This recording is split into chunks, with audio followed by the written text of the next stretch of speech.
తెలంగాణ రాజకీయాలు మళ్ళీ హీట్ ఎక్కబోతున్నాయి. ఇటు బీఆర్ఎస్ పార్టీ, కేసీఆర్ అదేవిధంగా కేటీఆర్ తండ్రి కొడుకులు ఇద్దరు కూడా మళ్ళీ ప్రజల్లోకి రావడానికి సిద్ధమైపోతున్నారట.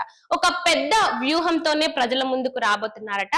అయితే తండ్రేమో బస్సు యాత్రలో, కొడుకేమో పాదయాత్రలో ఇటు ప్రజలందరికీ దగ్గరయ్యి ఒకప్పటి బీఆర్ఎస్ పార్టీ ఏ విధంగా ప్రజల్లో మంచి క్రేజ్ ఉండేదో దాన్ని మళ్ళీ తిరిగి తీసుకురావడానికి తండ్రి కొడుకులు ఇద్దరు కూడా పెద్ద వ్యూహాన్ని రచించినట్టు తెలుస్తోంది. మరి నిజంగా ఈ వ్యూహాన్ని అనుకున్నట్టుగానే వీళ్ళు అమలు చేస్తే ఖచ్చితంగా తెలంగాణలో మళ్ళీ బీఆర్ఎస్ పార్టీకి మంచి రోజులు రాబోతున్నాయని అనుకోవాలి.